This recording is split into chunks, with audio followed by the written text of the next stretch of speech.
ಎಲ್ರಿಗೂ ನಮಸ್ಕಾರ. ಯುವ ಚಿತ್ರನ ಜನ ತುಂಬ ಪ್ರೀತಿಯಿಂದ ಒಪ್ಕೊಂಡಿದ್ದಾರೆ. ಯಶಸ್ವಿಯಾಗಿ 3ನೇ ವಾರಕ್ಕೆ ಚಿತ್ರ ಮುನ್ನುಗ್ತಾ ಇದೆ.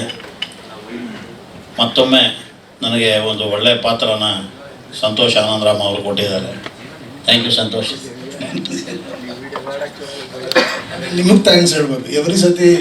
ಎವ್ರಿ ಟೈಮು ನಮ್ಮ ತುಂಬ ಟಫ್ ಸಿಚುವೇಶನ್ಸ್ನ ನೀವು ಈಸಿ ಮಾಡ್ತಾ ಇದ್ದೀರಾ. ನಿಮಗೆ ಮೊದಲು ನಾನು ಥ್ಯಾಂಕ್ಸ್ ಹೇಳ್ತೀನಿ. Thank you sir. ಆ್ಯಕ್ಚುಲಿ ಇವರು ನನಗೆ ಕತೆ ಹೇಳಿದಾಗ ಗುರುವರ ಆಫೀಸಲ್ಲೇ ನಾನು ಕತೆ ಕೇಳಿದ್ದು. ಕತೆ ಹೇಳಿ ಮುಗಿದ ಮೇಲೆ ಇವರು ಹೇಳಿದ್ರು, ತಂದೆ ಮಗನ ಒಂದು ಬಾಂಧವ್ಯದ ಎಳೆ ಚೆನ್ನಾಗಿ ವರ್ಕ್ ಆದರೆ ಈ ಸಿನಿಮಾ ಚೆನ್ನಾಗಿ ವರ್ಕ್ ಆಗುತ್ತೆ ಅಂತ. ನನಗೆ ಸ್ವಲ್ಪ ಗಾಬರಿ ಆಯ್ತು ಅವಾಗ, ಇದೇನು ಇಂಥದ್ದು ಒಂದು ಭಾಳ ದೊಡ್ಡ ಜವಾಬ್ದಾರಿ ನಮ್ಮ ಹೆಗಲ ಮೇಲೆ ಆಗ್ತಾ ಇದ್ದಾರಲ್ಲ ಇವರು ಅಂತ. ಆಮೇಲೆ ನಾನೇ ರಿಲ್ಯಾಕ್ಸ್ ಆಗಿಬಿಟ್ಟೆ. ನಾನು ಡೈರೆಕ್ಟ್ರನ್ನ ನಂಬಿಬಿಟ್ಟು ಅವ್ರು ಹೇಳ್ದಂಗೆ ಕೇಳ್ಕೊಂಡಿದ್ದು ಬಿಡೋಣ, ನಾನು ಟೆನ್ಷನ್ ಮಾಡ್ಕೊಳ್ಳೋ ಅಗತ್ಯ ಇಲ್ಲ ಅಂಥೇಳಿ ಅವರು ಏನು ಹೇಳಿದಾರೋ ಅದನ್ನು ನಾವು ಶಿರಸಾವಹಿಸಿ ಪಾಲನೆ ಮಾಡಿದ್ದೀವಿ. ಸೊ ಅದು ಭಾಳ ಸಂತೋಷ ಕೊಟ್ಟ ವಿಚಾರ. ಹಿಂದಿನ ಹಲವು ಚಿತ್ರಗಳಲ್ಲಿ ಬೇರೆ ಥರದ ಪಾತ್ರಗಳು, ಬೇರೆ ಥರದ ಸನ್ನಿವೇಶಗಳನ್ನು ಬರೆದಿದ್ದರು.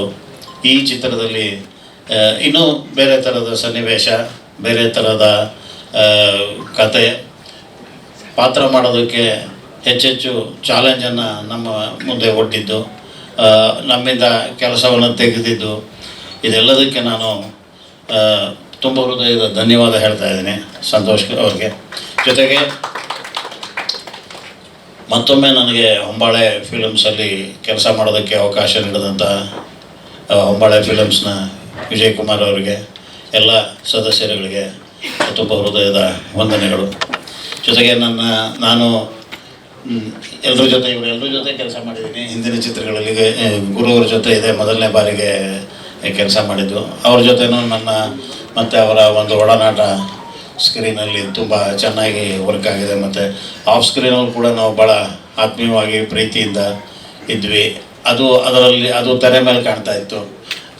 ಈ ಥರದ ಒಂದು ಅವಕಾಶನ ನನಗೆ ನೀಡಿದ್ದಕ್ಕೆ ನಿಮ್ಮೆಲ್ಲರಿಗೂ ವಂದಿಸ್ತಾ ಇದ್ದೀನಿ. ಇಡೀ ಟೀಮ್ಗೆ ಮತ್ತು ಈ ಚಿತ್ರವನ್ನು ಹೆಚ್ಚು ಜನಕ್ಕೆ ತಲುಪಿಸುವಲ್ಲಿ ನೀವು ತುಂಬ ಸಹಕಾರಿಯಾಗಿ ನಿಂತಿದ್ದೀರಿ. ಮಾಧ್ಯಮ ಮಿತ್ರರೆಲ್ಲರಿಗೂ ನಾನು ವಂದನೆಯನ್ನು ಅರ್ಪಿಸ್ತಾ ಇದ್ದೀನಿ. ಎಲ್ರಿಗೂ ವಂದನೆಗಳು. Thank you.